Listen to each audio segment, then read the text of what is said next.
Alors, Malchut, c'est finalement la sphira la plus basse. On dit elle n'a aucune vie par elle-même, elle reçoit sa vie de toutes les autres. Alors pourquoi elle est comptée? Pourquoi elle est comptée? C'est ça qui est étonnant. On devrait compter que 9 sphirotes et pas 10. Pourquoi Malchut, qui n'a aucune vie par elle-même, c'est pas une sphère qui émane, quoi que ce soit? Dans un premier temps, bien sûr. Elle ne peut que recevoir le Shefa qui vient des 9 sphères qui sont plus hautes. Alors dans ce cas, il devrait y avoir 9 sphirotes émanatrices. Malchut, en fait, ne devrait pas être considéré comme une sphira. Puisqu'une sphira, normalement, c'est créateur. Comment se fait-il que Malchut n'a pas de... Comme ça, il a été transmis par la tradition. Alors, ce qui est étonnant, en fait, c'est que Dafka, tous les textes kabbalistiques énoncent que, en fait, c'est vrai que Malchut est la plus basse de toutes les sphirotes, mais le code de comment dire, d'affiliation du monde et le passage d'un monde comme on a fermé, limité, tout ça, à un monde délivré passe par le Malchut. Alors on voit que c'est apparemment en contradiction. Et là, cette chose-là, c'est vraiment un phénomène extraordinaire. Quand on dit que Malchut ne reçoit que son Shefa des autres sphirotes. Elle n'a pas son Shefa personnel. D'ailleurs, par exemple, on dit, quand un mot, une lettre dans un mot, n'a pas de nikoud, c'est Malchut. Alors que, par exemple, quand le nikoud est kamatz, on sait que kamatz désigne donc le keter, que patar, le A ouvert, A, il y a une différence entre kamatz et patar. Kamatz c'est oh. Pourquoi ce A là, il est tellement interne qu'il rejoint le haut. On voit dans le dessin du kamatz un trait comme ça, comme un patar, et avec une espèce de nekouda qui descend du trait. Cette nekouda qui descend du trait, en fait, ça désigne le cholem. Le cholem qui est haut. Il y a deux sortes de cholem. Il y a le cholem avec vav, le cholem sans vav. Alors on voit qu'en fait, elle contient un tout petit truc qui relie, et il y a un cholem en dessous. Alors, en fait, le kamat désigne pas n'importe quel cholem. Le cholem supérieur. Le cholem supérieur est placé plus haut de tous les nikoudot. Hein, les anciens kabbalistes, quand on parlait on faisait le rapport avec les partsoufim, on passait le cholem au plus haut. Chez le Harizal aussi. Simplement, le cholem est assigné à Tiferet. Tiferet, on voit Yaakov sous l'arbre, enfin, sous l'échelle, qui voit dans son songe, le cholem halom, la zone halom songe, il est assigné à Tiferet, Yaakov. On ne comprend pas trop le rapport. Hein.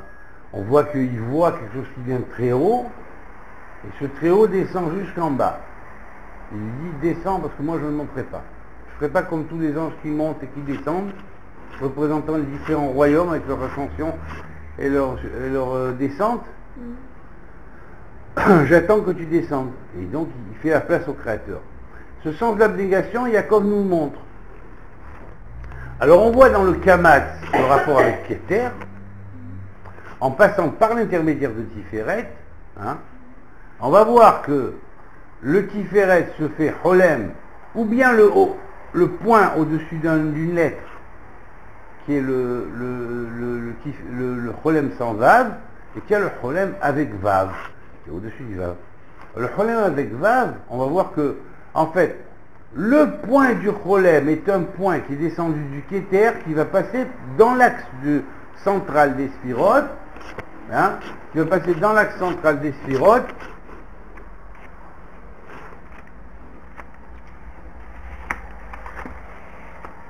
par Tiferet. Comme on le voit ici. Ouais.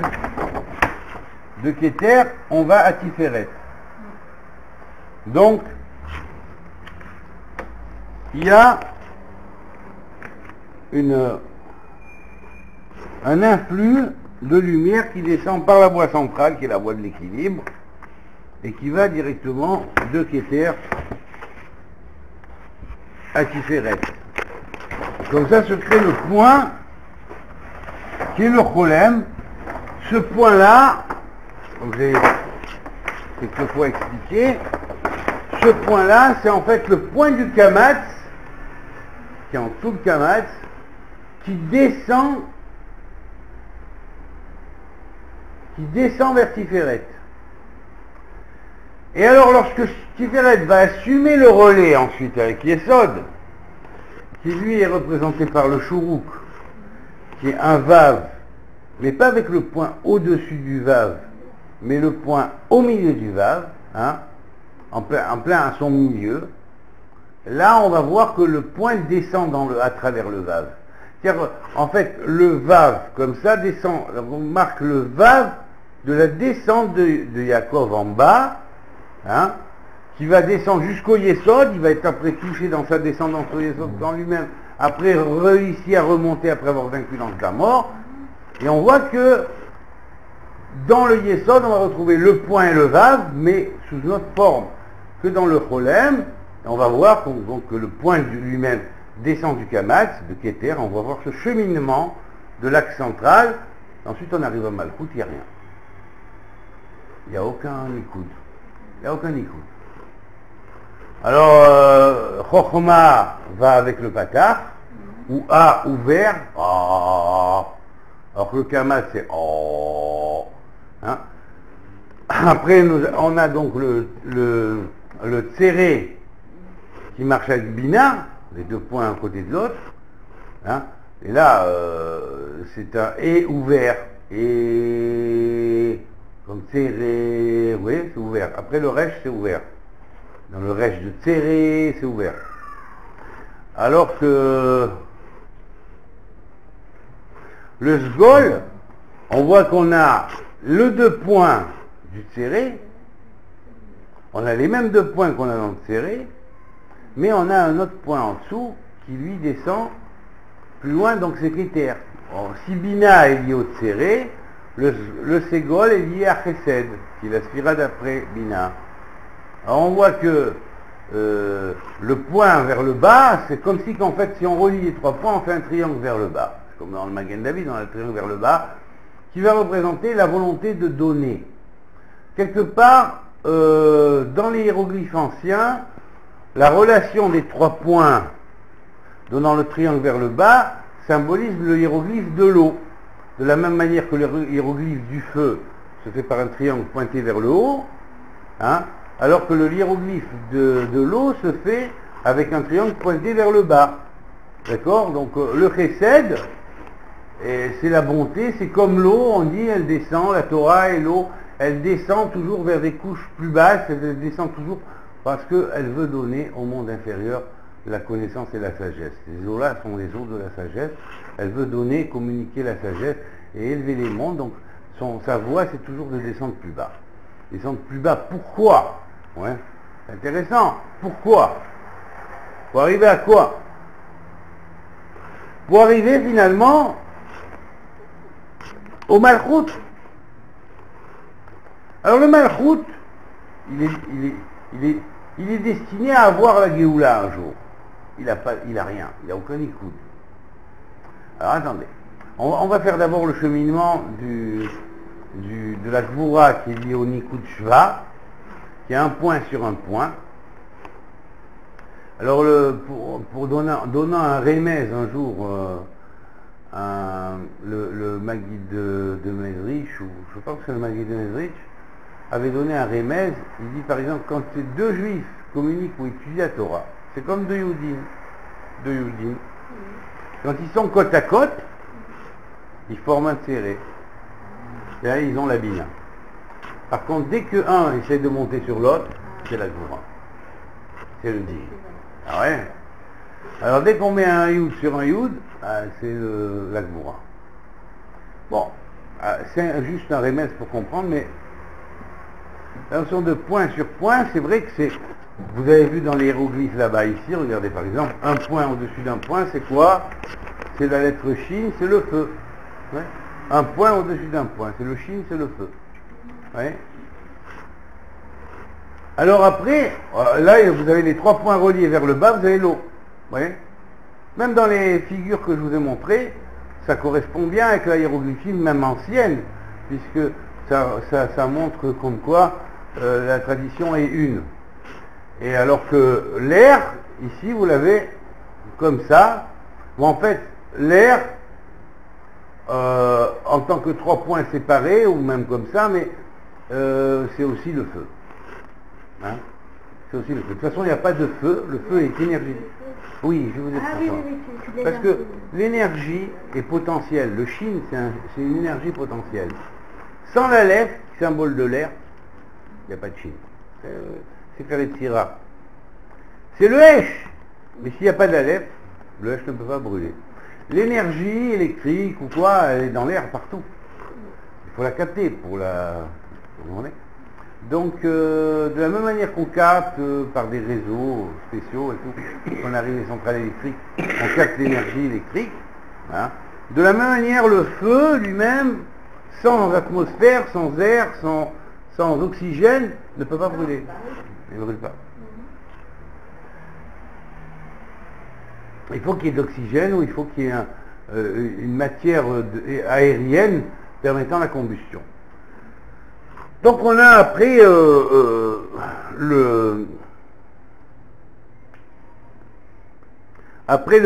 Shva. Alors le Shva c'est chez Ba, ce qui vient, ce qui est futur. Ça veut dire que pour le moment, la notion de un au-dessus de l'autre, c'est vu comme un rapport de force. Mais dans le futur, ce ne sera pas vu comme un rapport de force, ce sera vu comme un rapport hiérarchique. Si on respecte la loi, on a un rapport hiérarchique avec une synarchie bien montée.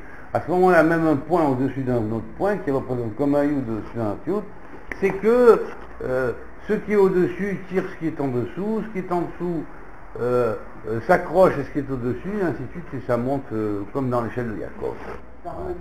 Voilà, c'est harmonieux. Après, on a le chirik, le cholem, pardon, dans Tiferet, le cholem, avec point, le point avec sans le vav ou avec le vav, qui représente la descente vers Yesod avec le vav, on va l'avoir après dans la continuité, où le même point va descendre dans le Yesod, dans le vav lui-même du Shuruk de Yesod. Donc on va voir que la réalisation de ce qui a été appelé et les Toldot Yaakov, Yosef. Voici les générations de Yaakov, le Cholem, Yosef, le Shuruk. Vous voyez? Et les Toldot Yaakov, Yosef, le Cholem avec Vav avec point, hein, d'accord? Lorsqu'on descend ce point-là, comme il est descendu du Kamas dans Tiferet pour faire le point simple, hein, eh bien, hop, ce même point, il va former un Shuruk et il descend à la sphère du Vav. Le Vav marque la jonction avec la sphère qui est en dessous, dans le mode, dans les sphirotes qui sont en mode de Kaviamin, Kavensai, etc.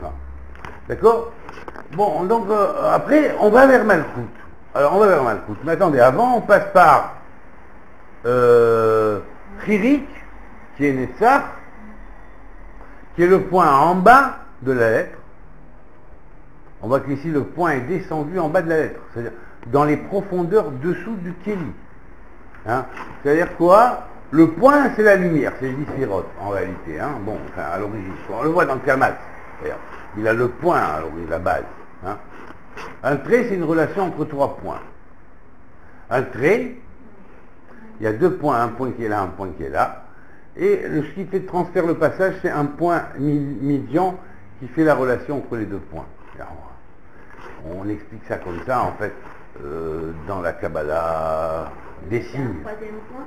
Oui, oui. Il y a un troisième point central qu'on ne voit pas, mais qui assume le transfert entre le premier point, le point de droite et le point de gauche. Oui, c'est le mouvement, exactement.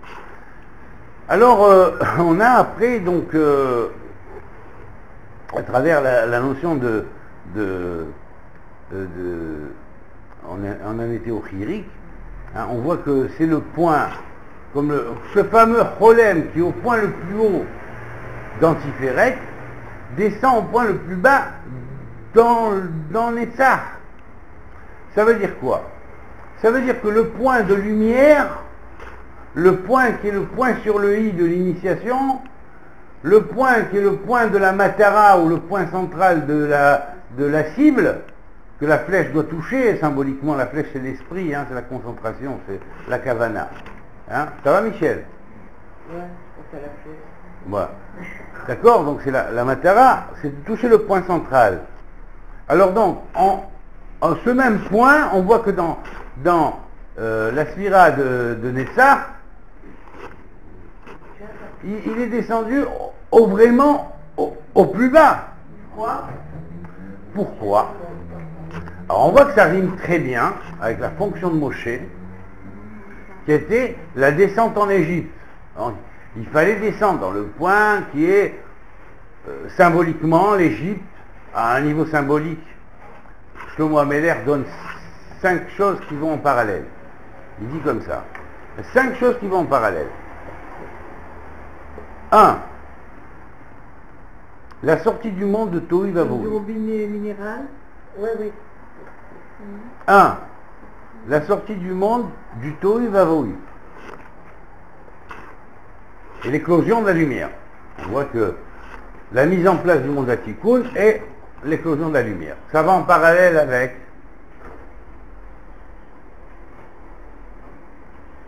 la sortie d'une Égypte cosmique,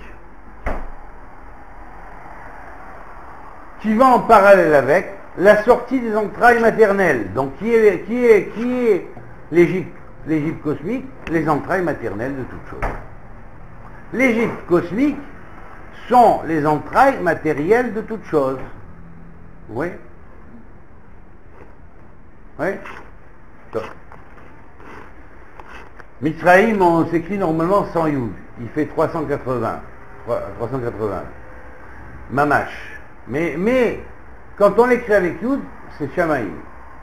Mitzraïm, c'est Shamaïm. Donc, il y a une relation directe avec le ciel. Donc la sortie des entrailles célestes, on pourrait dire, de chaque création destinée à évoluer et à s'ouvrir, s'appelle symboliquement Yetziat Mitzrayim. Automatiquement, il va y avoir l'épreuve de ce qui va enfermer la connaissance dans un cli, jusqu'à ce que cette connaissance enfermée dans le cli puisse sortir du cli et clore. Ça s'appelle Yetziat Mitzrayim à un haut niveau. C'est l'interprétation allégorique du texte de Shlomo Ameler.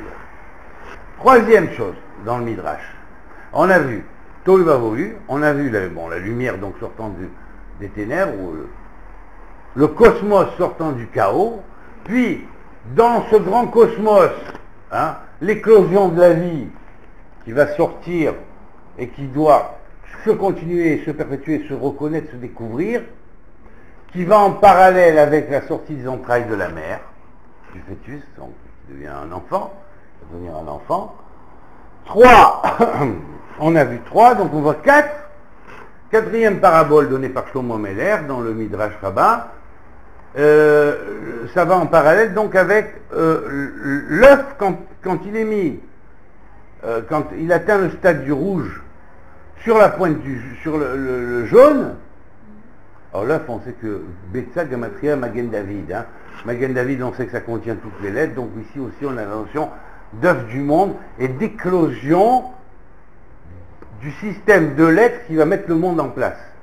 Alors dans un premier temps, dès lors que la tache rouge apparaît, la tache rouge c'est le Dam, 44, on avait vu toujours qu'avant la chourite, qui est créée par le Magen David, c'est Gamatria Beitza, c'est précédé par 2 alphabets proto-sinaïques qui sont formés dans Even Sapir, c'est-à-dire en fait une schéma, une matrice de 8, je vous l'ai montré dans les shiurim qui ont précédé, hein. Donc de cette matrice de 8 c'est aussi la gématrie de Haba, hein, ça veut dire le futur de la chose, c'est quoi devenir? De passer à la chourite, d'abord en un premier temps. Alors vous voyez qu'il y a 44 lettres en fait, 22 lettres, un premier alphabet qui vient du père, un deuxième alphabet qui vient de la mère, d'accord? Ça forme Dam Otiyot, 44 Otiyot, hein? Dam Gematria Av plus M, 44. On n'est pas encore au principe du DNA. Mais on va y arriver. On va y arriver comment? On va y arriver, il faut 9 mois dans la mère de gestation, et ben on va avec la chourite 27 lettres. Si on fait le mix par Katan, on a 9 déjà. Symboliquement, l'éclosion, l'œuf éclos, vous voyez le français comme il est balèze, hein, l'œuf, 9.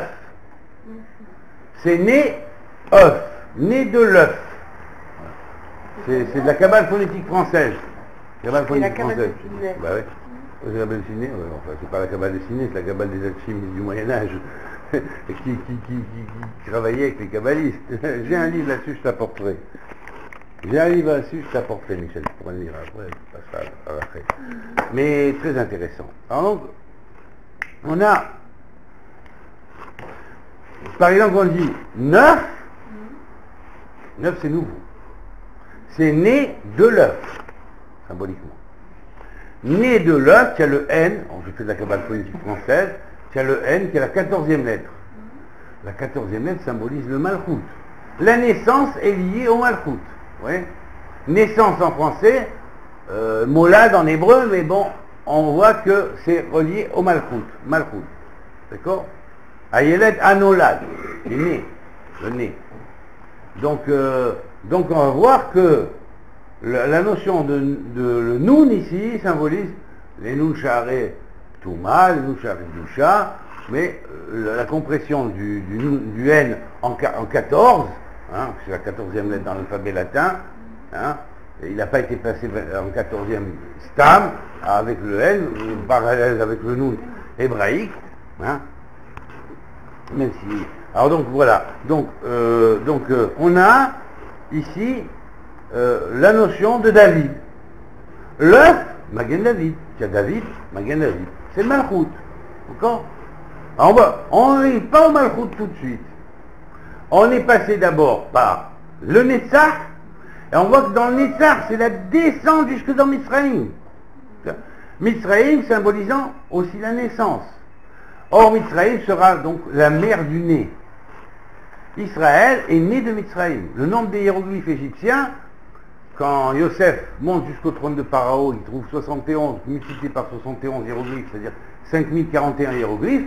Tu enlèves le 0 à 5041 quand tu l'écris en chiffres pseudo-arabes. En fait, c'est des chiffres, les Arabes ont copié ça sur les hindous, et ils ont dit, ça c'est des chiffres arabes.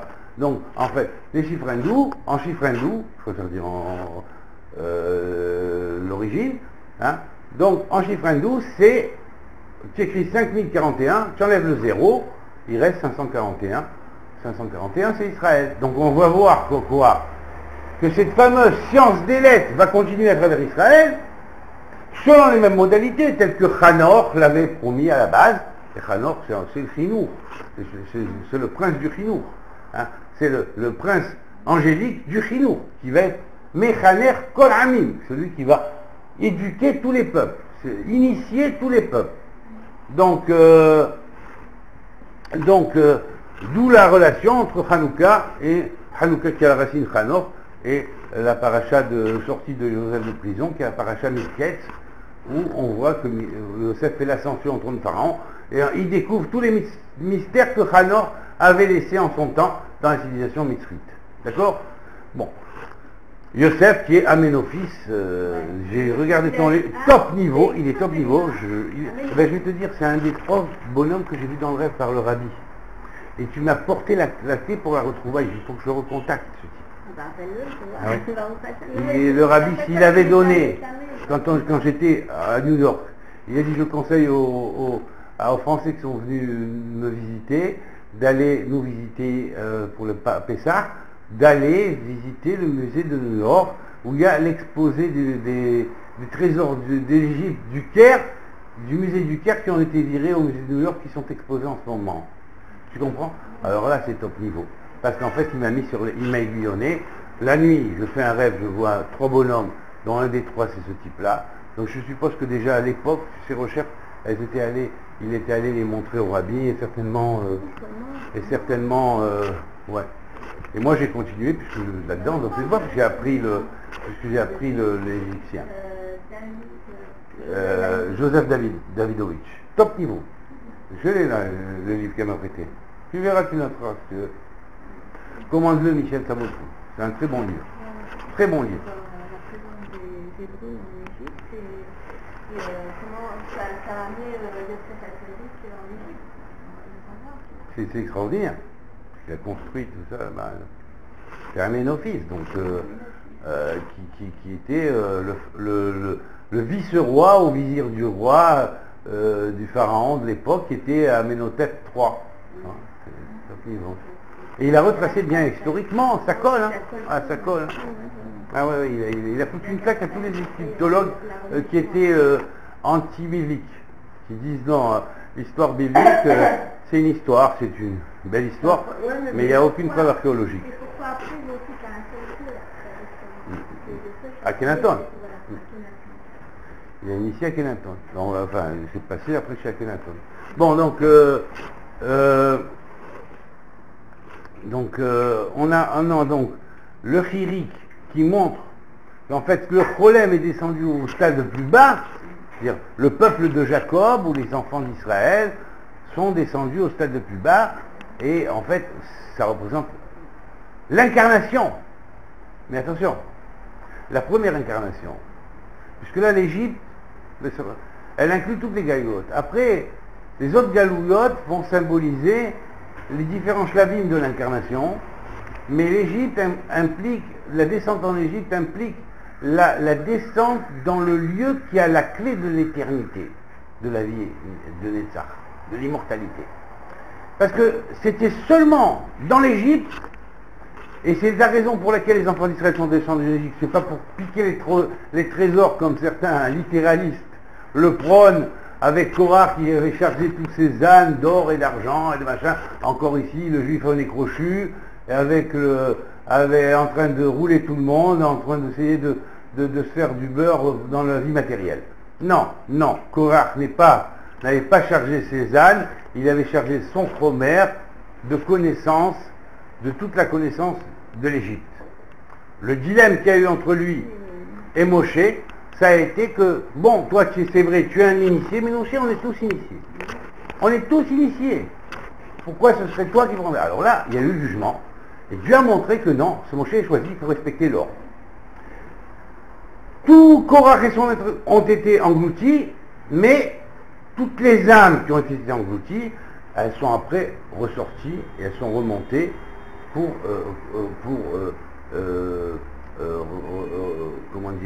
pour être intégrées, elles sont remontées en Choser.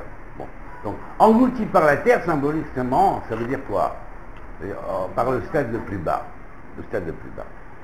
Alors, il y a dans le psaume l'Ivne Korach mismo. Donc, il y a les Korach ont pu réparer une part de la chose, mais en tant qu'âme, toutes ces âmes qui ont été englouties à ce moment-là, elles sont appelées à remonter. Hein? Besod nithe kol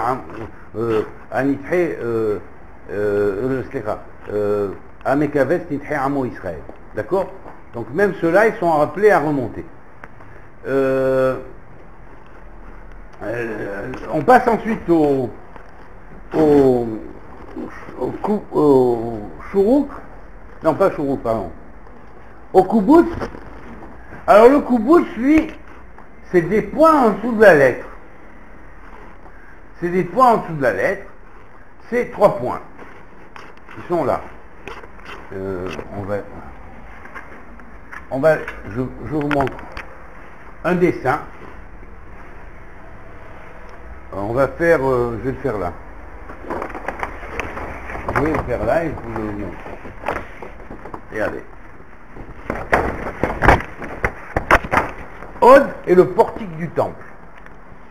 Parce que en fait, le temple est construit par Shlomo, le Malchut, mais en fonction de quoi? En fonction du fait que le Hod, la sphère des prêtres, va y exercer dedans.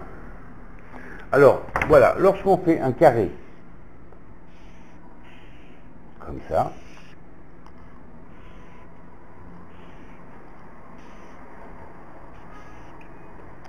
si on met 1, 2, 3, 4, 5, 6, 7, 8, 9, comme ça, dans l'ordre, on va mettre 1, on va mettre 2, on va mettre 3, 4, 5 et 6, 7, et on le met là, 8 et 9 ici.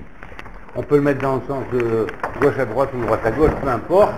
Dans les deux cas, on n'arrive jamais à trouver le même chiffre, dans tous les sens. Exemple, 1 plus 2 plus 3 égale 6.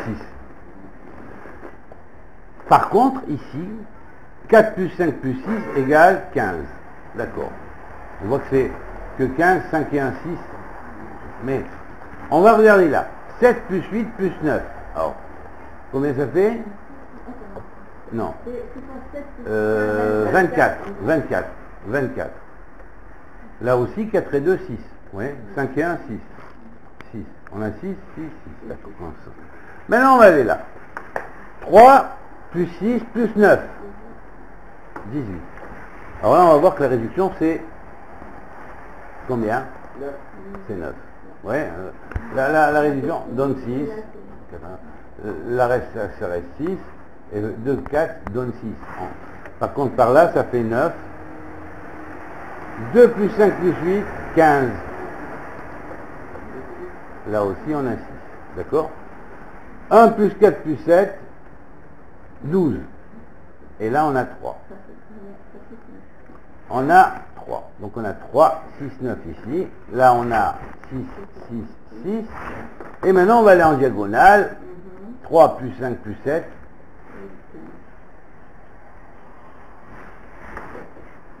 1 plus 5 plus 9. Voilà.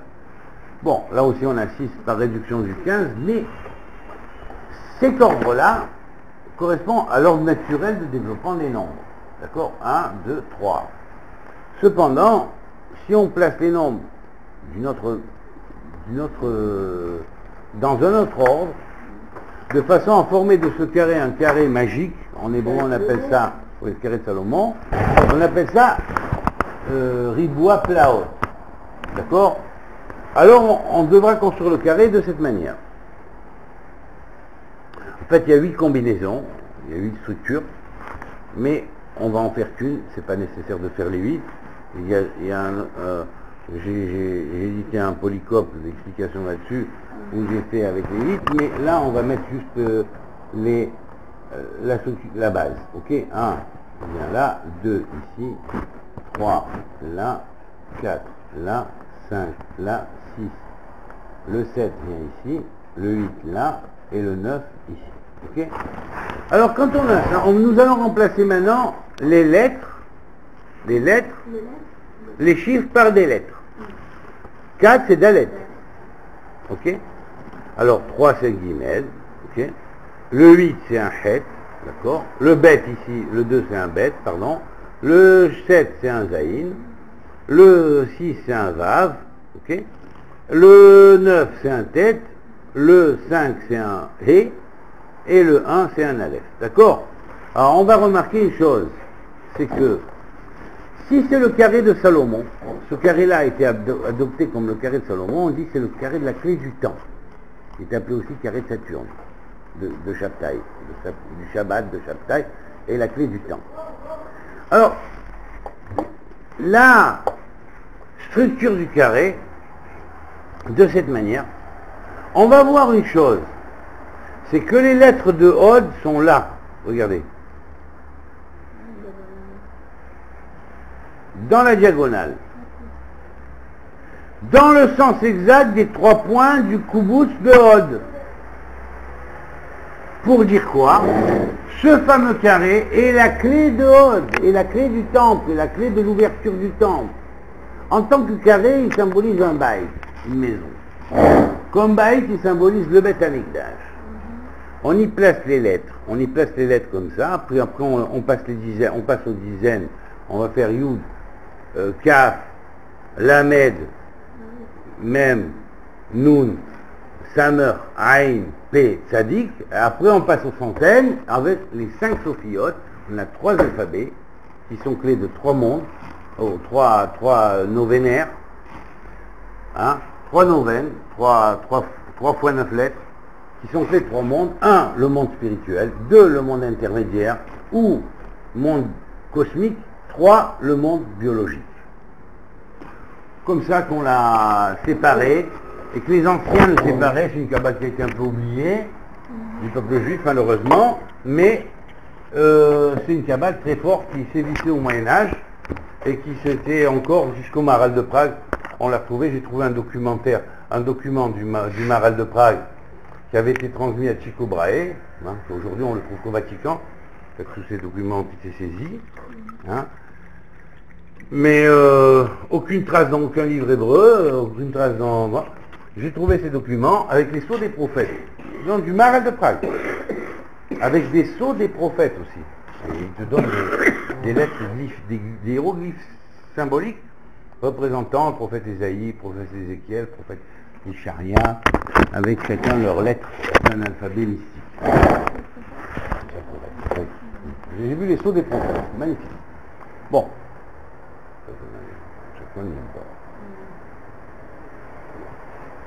Alors, comme on voit que le Kubut qui est lié à Od entre dans les 3 points du carré, on peut dire que c'est sa matrice. Donc il va être matrice aussi, ce même carré, de tous les autres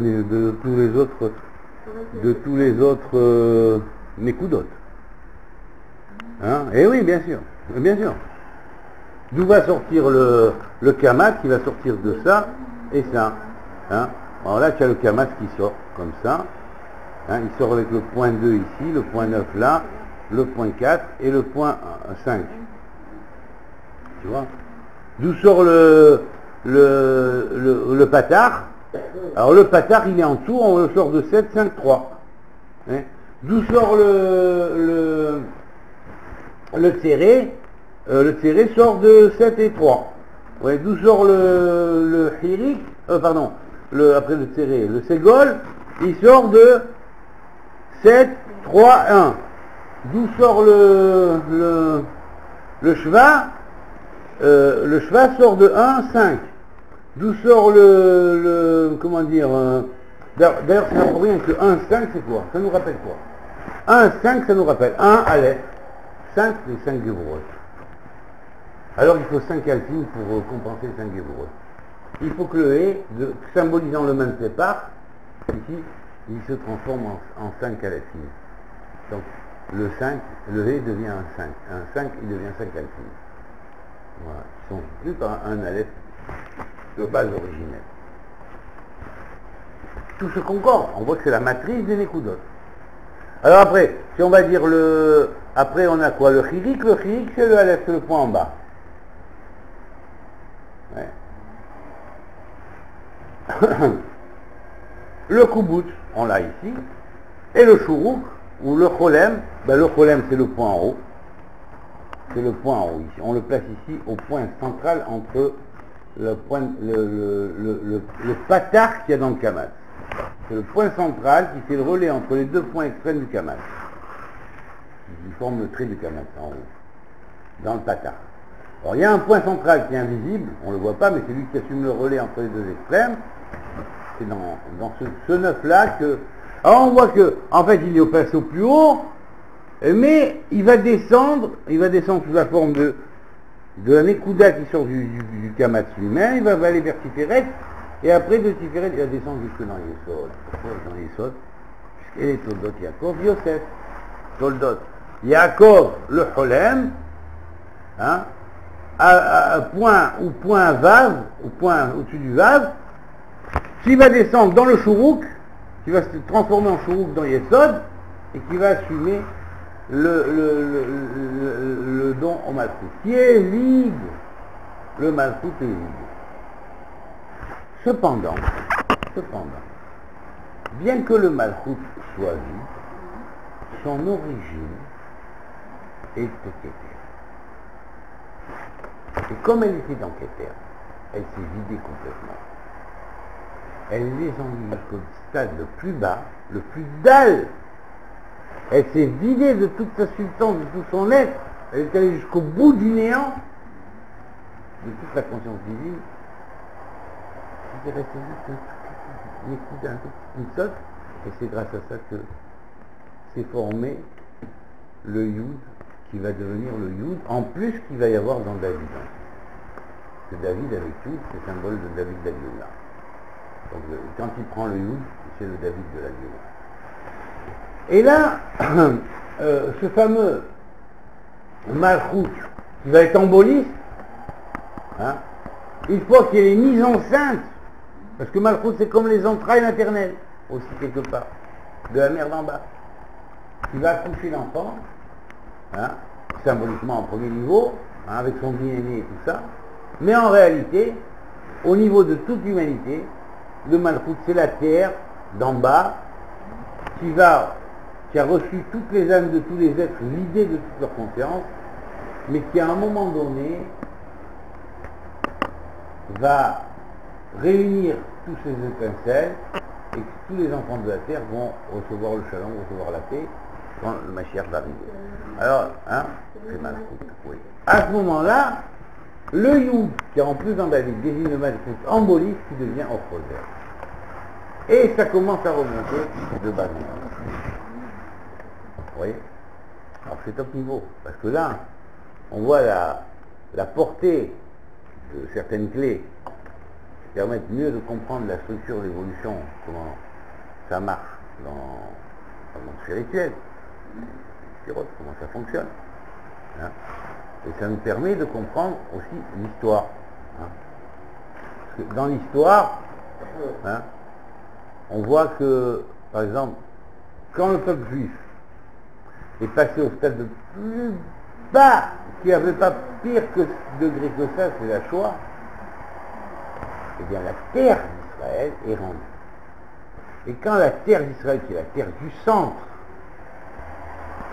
on sait que Yerushalayim est placé, avec un Yud ça commence, hein, Yerushalem, est placé à 32 degrés nord. Et est 32 degrés aussi.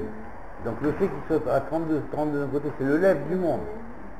On le lève, le cœur. Alors en ce moment-là, à partir de là, va commencer à jaillir la lumière. Hein? Vous voyez? Et ce qui est extraordinaire, encore plus, on creuse un peu, c'est que cette fameuse lumière qui va germer dans Malchut, on voit qu'à l'origine, à Adam, ça avait commencé par une lumière qui était l'air du taureau. Vous voyez? Dans le taureau, il y a les Pléiades, les Iyades, qui est le mécor, si tu veux, de la connaissance qui est descendue au début de l'ère adamique sur Terre pour initier le monde. Cette connaissance-là, qui est la connaissance des Hébreux, dont les Pléiades sont une des ramifications, hein, le grand peuple hébreu cosmique, est venu apporter la connaissance sur la terre pour faire évoluer les peuples. Vous comprenez? Cette connaissance est descendue jusque dans les niveaux les plus bas. Comme dit Shlomo Meler, la sagesse appelle dans les rues, elle interpelle les gens, elle leur dit venez, saut, apprenez, venez vers la sagesse, ouvrez-vous, essayez d'écouter les leçons de morale. Donc, on voit que la sagesse descend au stade le plus bas et en fait, à l'origine, ça s'est passé au taureau. Vous voyez, au taureau. En tant qu'ère, l'énergie zodiacale, ça dure 2160 ans. C'est vrai que l'ère du taureau était déjà commencée au cycle adamique, quand on commençait le cycle adamique. Hein, donc il y avait 460 ans déjà de l'ère du taureau au niveau cosmique. Puis a commencé le cycle adamique. Donc je veux dire, tout ce qui était les 460 ans d'avant, ça fait partie, c'était dans les c'est une partie des 2000 ans que le monde est resté en gestation avant le commencement du cycle adamique. Hein. Donc c'est quelques fractions de secondes avant, ces 260 ans, c'est quelques fractions de secondes avant la création de l'âme. Quelques fractions de secondes terrestres, cosmiques, qui sont en grand temps au niveau terrestre. Voilà. Bon, ça,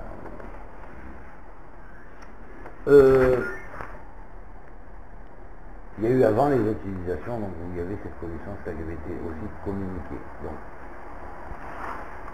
mais on voit que le point de départ de l'humanité adamique commence par le taureau.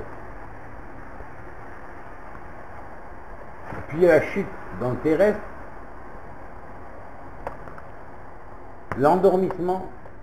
On voit que le problème donc est nécessaire, parce qu'on est dans un monde pratiquement de Halom.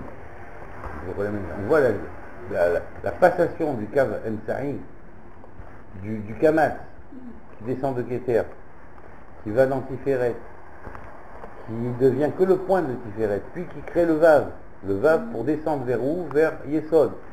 Puis, par le secret de l'Etodot Yosef, Yaakov Yosef, il fait le Yesod, le Shuruk.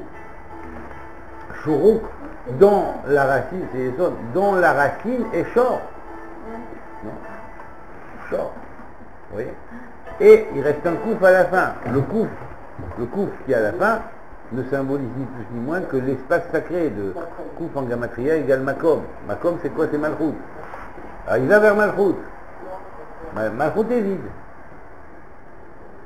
Cependant, elle va recevoir un tout petit peu de ce point-là, elle va recevoir des autres points, et à un moment donné, elle va confectionner un yud spécial qui va être le yud qui va progresser petit. Quand il va être mûr, il va être le yud de David qui va embolisser le Malchut et qui va faire que le Malchut va commencer son processus de réintégration.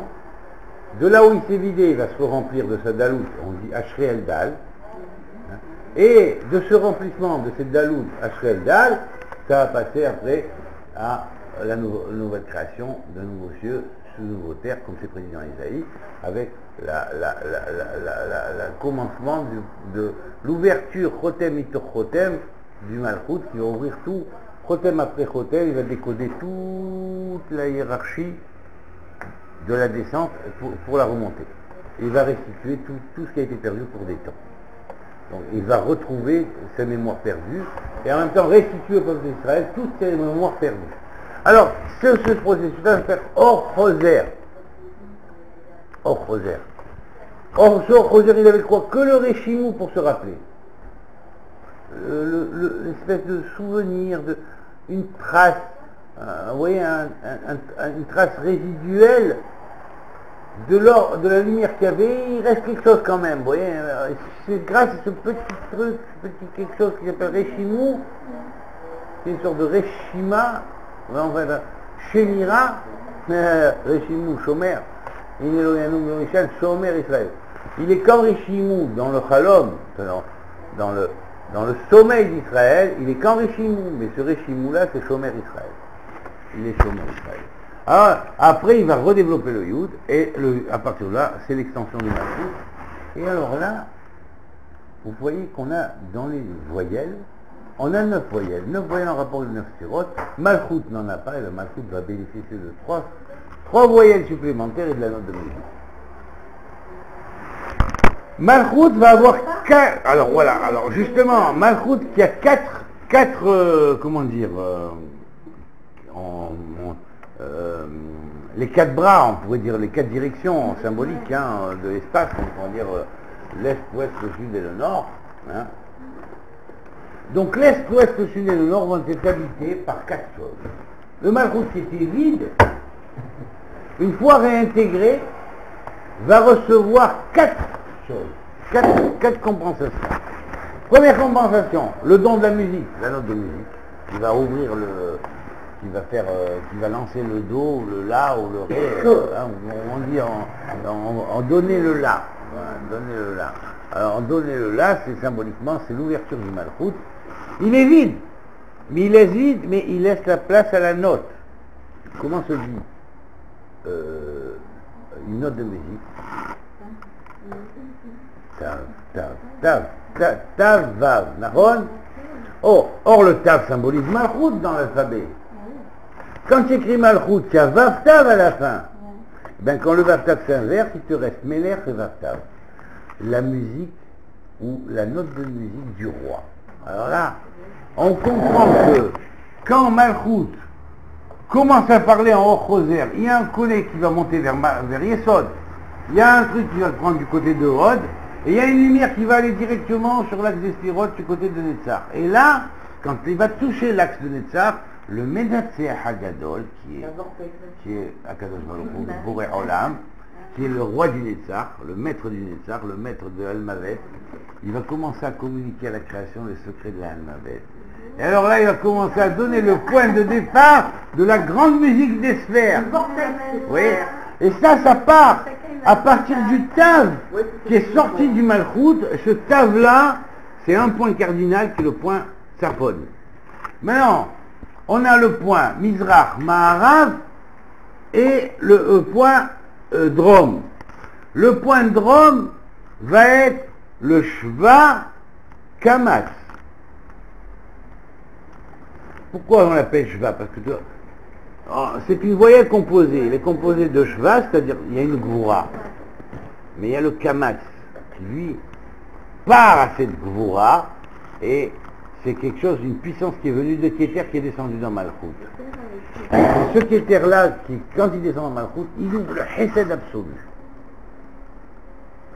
Après, on va avoir l'axe du Shva Patah. Alors, dans les directions, c'est la direction Mizrach. Et la direction Maharav va être prise par le Shva Tséré. Shva Segol. Voilà. Le Shva Segol. Voilà. Alors le Maharav contiendra le Shva Segol. Le Keter, il va siéger au Mizrach, superposé à Tiferet, et il va donner, en passant par Darat même, hein, il va donner le Shva Kamatz, et le Shva Patah va siéger à l'est, hein, superposé à Tiferet, pardon, le Shva Kamatz au Drom, hein, et comme ça on va avoir la superposition. Il y a deux superpositions possibles. Il y a une première superposition quand tu taxes par rapport à, tu regardes vers l'est, à ce moment-là c'est une première vision, et il y a une deuxième vision, toujours, on procède en deux, comme ça, dans la Merkava Ktana, la Merkava Iona et la Merkava Ktana, il y a une transposition de deux sphères, Tiferet et Malchut s'inverse. Voilà. Donc c'est intéressant. Alors bon, ça aussi, ça marche avec les points voyelles. Il faut savoir que quand le Melchizedek, qui est Kohen El Elyon, donne la bracha à Abraham dans l'accomplissement des choses, ça viendra aussi à la fin des temps, hein, alors donc à ce moment-là, il y a les voyelles composées qui vont être attribuées à chaque point de Malchut dans les sphirotes, dans les sphirotes particulières de Malchut. D'accord? Ils ont superposé 4 points cardinaux. Chokhmah se superpose à Chesed, vers Netzach.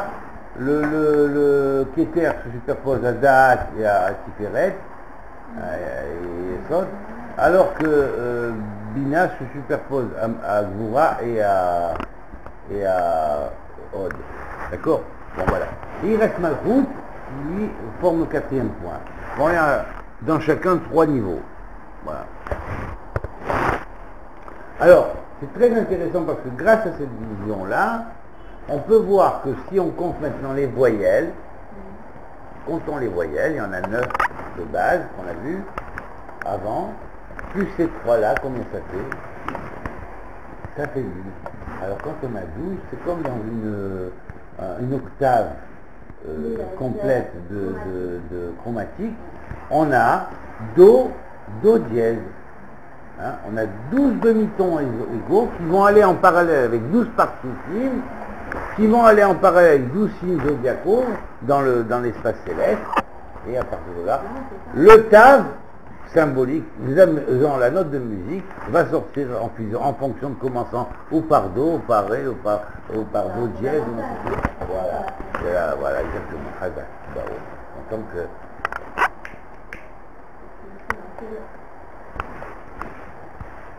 comment? Oui. Oui. Ah ben c'est tout simple. C'est tout simple. Quand tu as l'explication qu'on avait fait dans le shiur précédent, ok, quand tu vas dire, par exemple, que dans le Shevet Réhouven, il y a Réhouven de Réhouven, il y a Shimon de Réhouven, Lévi de Réhouven, ainsi de suite, ainsi de suite.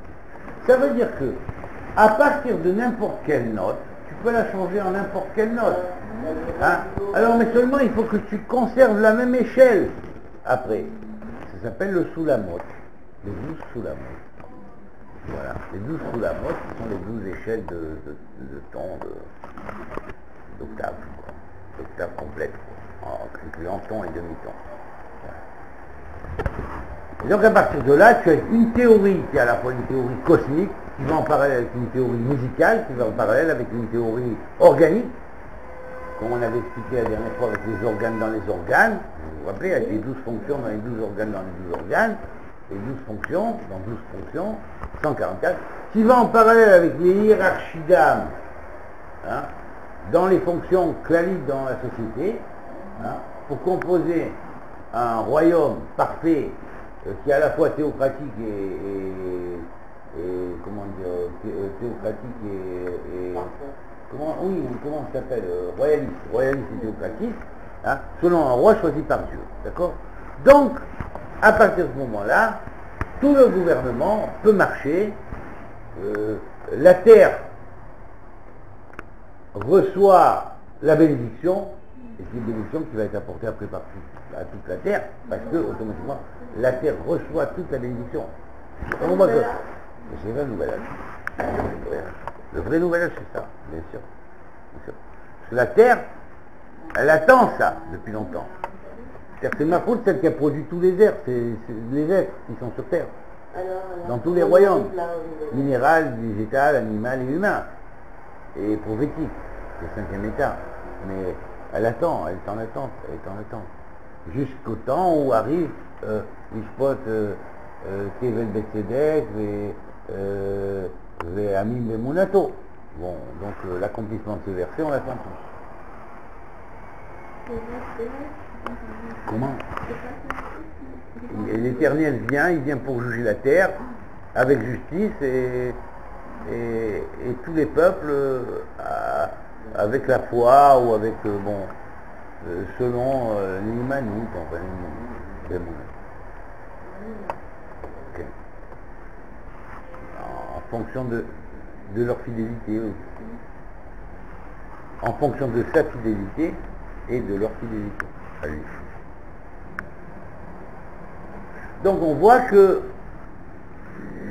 ici, on voit que le Malkout, s'il est bas, est considéré comme la spira qui est descendue au plus tardif qui soit, ça représente en fait le Keter qui s'est vidé de lui-même. C'est que pour remonter. Voilà. C'est le sommet de la Aliyah qui est descendu au sommet de la Yérida.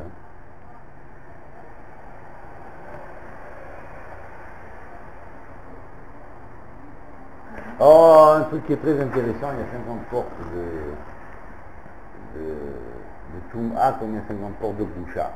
Hein, et d'intelligence d'ailleurs. On peut dire que la Touma vise de l'intelligence, c'est l'anti-intelligence.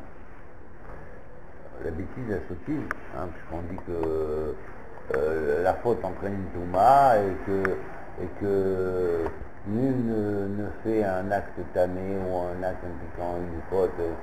Si un rouage tout ne lui est pas rentré dans la tête, donc c'est lié à la chute, quelque part. Donc, on va voir que ces 50 qui sont posés à 50, on les a à travers les deux nouns, voilà, inversés. On connaît dans une paracha où il y a les nouns inversés. On va voir ça on va voir cette chose-là dans le fait que, par exemple, la sphère qui est la plus haute, en fait, tout est pur. Ensemble, ça forme les 100 portes. Qu'est-ce que c'est que la Touma par rapport à la Gdusha? Je pose une question. Qui peut définir la Touma?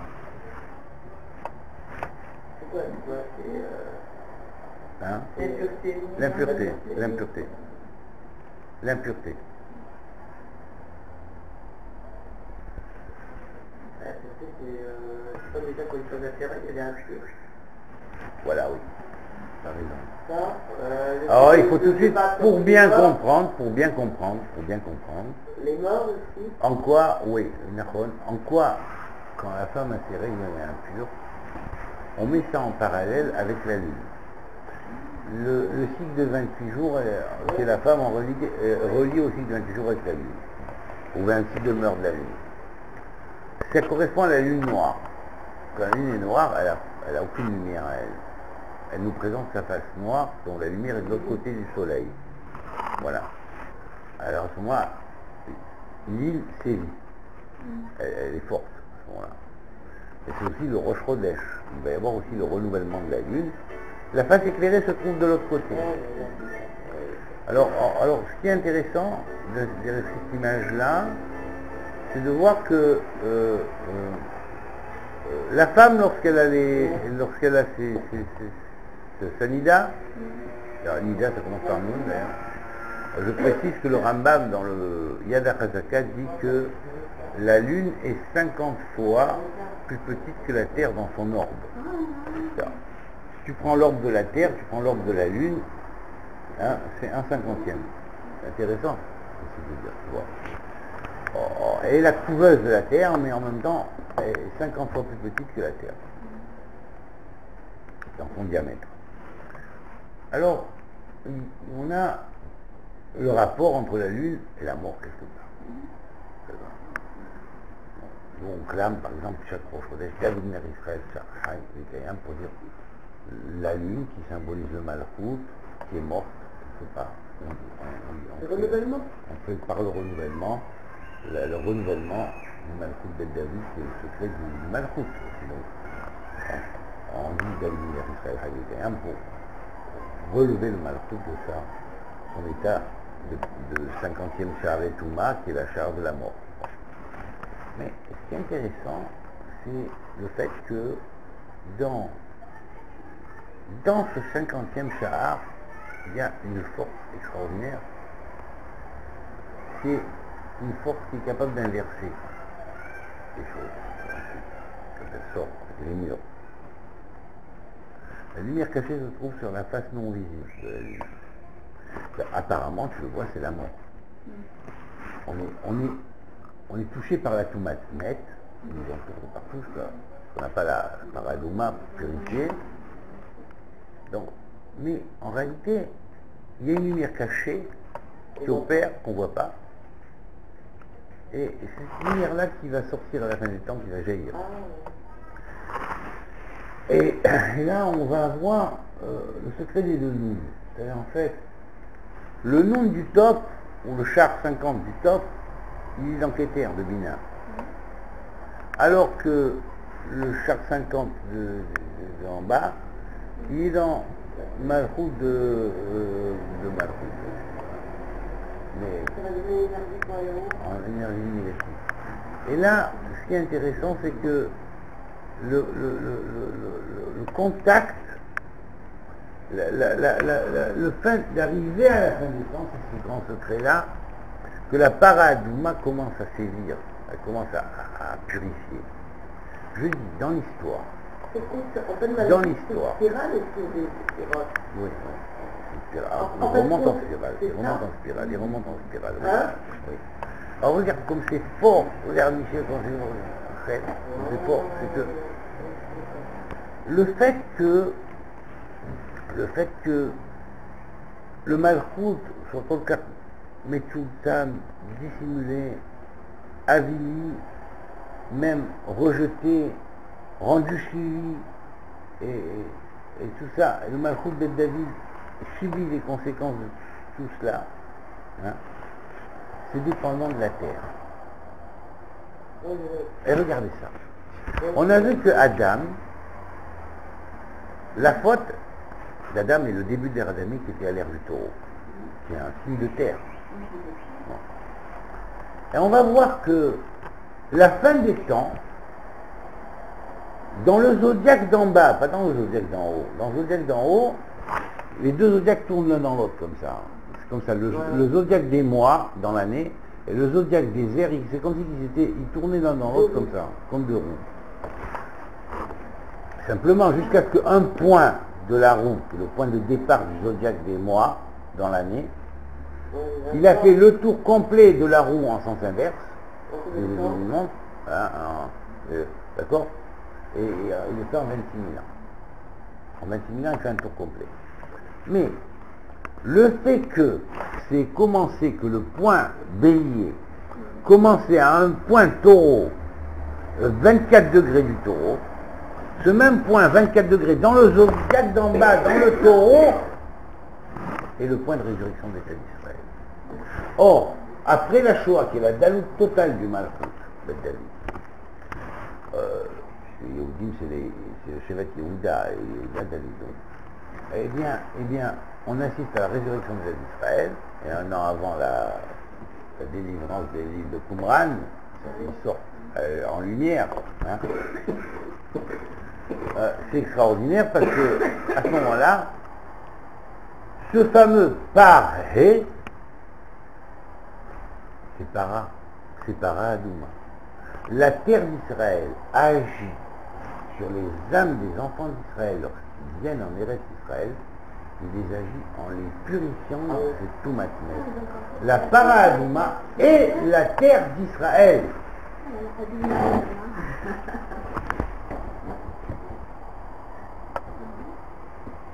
Eh oui. Eh oui.